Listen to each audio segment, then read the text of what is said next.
नमस्कार मित्रांनो, आजच्या भागामध्ये आता इकडं जी सावी आहे ती एकटीच विचार करत उभं असते. तेवढ्याच इथे आता अवंती आणि नीता पण येतात. अवंती आणि नीता म्हणतात की काय गं सावी, काय विचार करत उभा राहिलीस? तर सावी म्हणते की अहो काही नाही.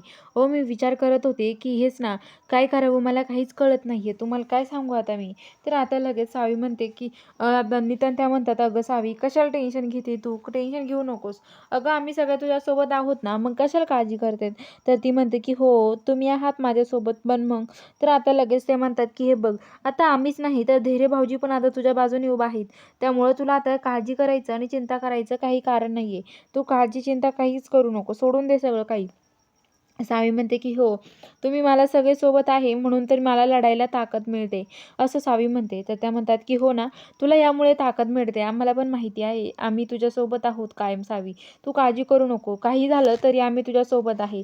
तू तुझी केस लढ सावी, असं म्हणतात. तर आता इकडं लगेच जो धैर्य आहे ते भास्कर आणि विलास असतात. भास्कर आणि विलास आता दोघे पण तिथे एका ठिकाणी येतात आणि तिथे त्या दीपाला पण फोन करून बोलवून घेतात. दीपा तिथे येते आणि म्हणते काय झालं? भास्कर आणि विलास तर आता लगेच भास्कर आणि विलास म्हणतात की काही नाही, तुम्हाला माहिती का दीपा वहिनी, आम्ही कशासाठी बोलवलंय तुम्हाला इथे? तुम्हाला अंदाज पण नसेल. तर ती म्हणते की कशासाठी बोलवलंय?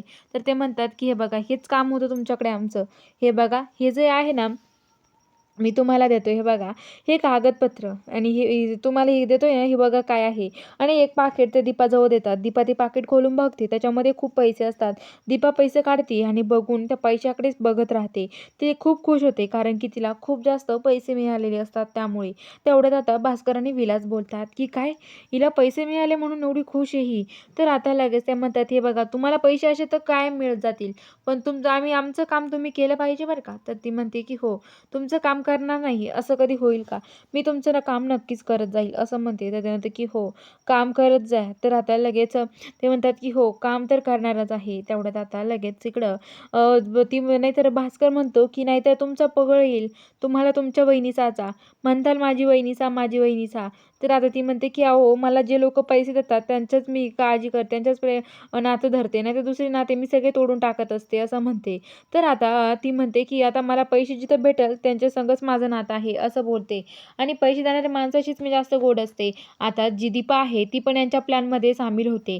भास्कर आणि विलास खूप खुश होतात कारण की त्यांना आता हे सगळं काम जे असतात पुढचं ते सगळं तिच्याकडून करून घ्यायचं असतं. त्यांना कळवायचं असतं सगळं काही. त्यांना आता कोर्टामध्ये केस लढायच्या वेळेस त्या दीपाला तिथे उभा करायचं असतं. आणि सावीला आता पोलीस पण कोर्टामध्ये केस लढण्यासाठी नेणार आहे. नक्की काय घडतं हे बघायला आपल्या चॅनलला लवकरात लवकर जाऊन सबस्क्राईब करून घ्या.